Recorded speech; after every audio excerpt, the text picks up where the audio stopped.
व्यामेस्त्री आजच्या या पल्पप विशेष वार्तामध्ये आपल्या सर्वांचे स्वागत करते। आजची विशेष वार्ता, सिद्धनाथ उत्तम निकम यांना पल्पप प्राईड ऑफ भारत पुरस्कार प्रदान करण्यात आला, त्या संदर्भात बघूया सविस्तर बातमी। सिद्धनाथ उत्तम निकम यांना पल्पप प्राईड ऑफ भारत पुरस्कार प्रदान करण्यात आला।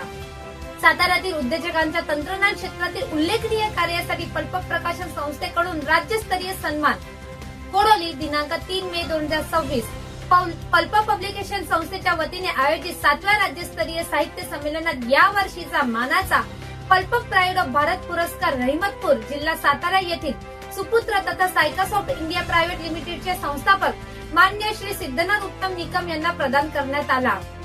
रविवार 3 मे 2026 रोजी Swarajya conference hall and lawns Kodoli येथे पार पडलेल्या अजिंक्य साहित्य संगम 2026 राज्यस्तरीय साहित्य संमेलन, पुरस्कार वितरण व पुस्तक प्रकाशन सोहळ्याचे आयोजन मोठ्या उत्साहात व दिमाखात करण्यात आले होते।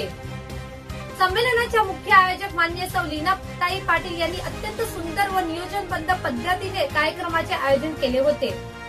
संमेलनाचे अध्यक्षस्थान लेखक सागर मोरे यांनी भूषवले, तर उद्घाटन लेखक व समीक्षक किरण तोडकर यांच्या हस्ते झाले। स्वागताध्यक्ष म्हणून संगीता साळुंके यांनी जबाबदारी पार पाडली। कार्यक्रमास प्रमुख पाहुणे म्हणून ज्येष्ठ लेखक लक्ष्मण शिंदे व विजय वेटम उपस्थित होते।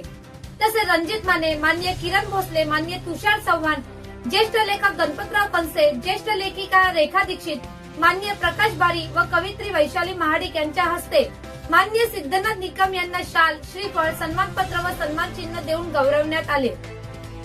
तंत्रज्ञान क्षेत्रात उल्लेखनीय कार्य करणारे सिद्धनाथ निकम यांनी cycas of India private limited या संस्थेच्या माध्यमातून माहिती तंत्रज्ञान क्षेत्रात भरीव योगदान दिले आहे।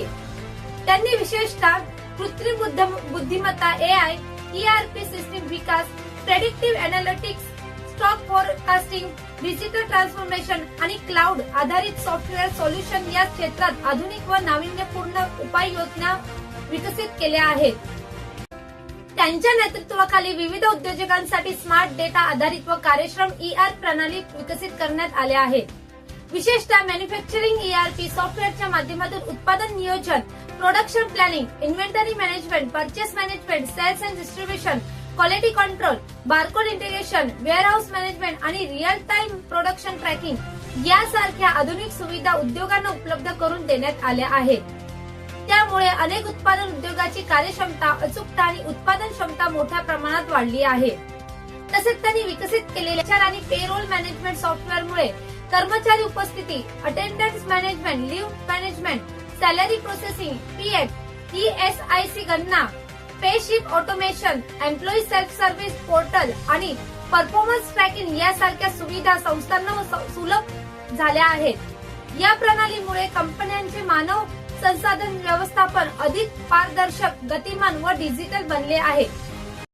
याशिवाय chatbot, adaptive card, API integration, business automation आणि AI आधारित अॅनालिटिक्सच्या माध्यमातून त्यांनी विविध उद्योगांना आधुनिक डिजिटल प्लॅटफॉर्मशी जोडण्याचे महत्त्वपूर्ण कार्य केले आहे। त्यांच्या तंत्रज्ञान उपाययोजनामुळे अनेक व्यवसाय अधिक कार्यक्षम, गतिमान आणि निर्णयक्षम बनले आहेत।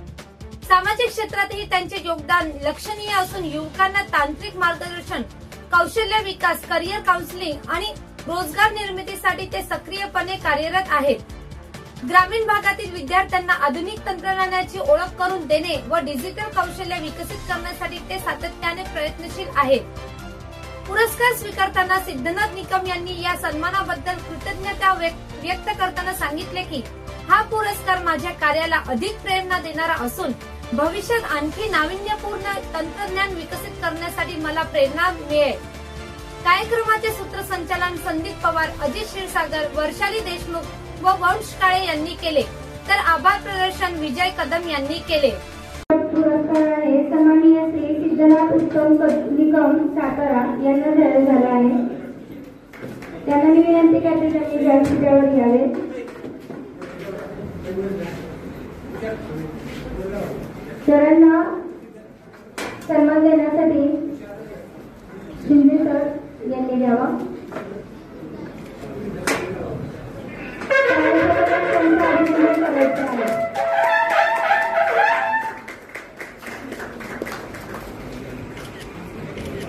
अभिनंदन सर। पुढील पल्प प्राइड पुरस्कार हा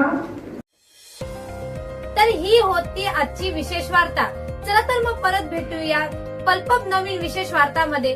तोपर्यंत मी दिव्या मेस्त्री आपली रजा घेते.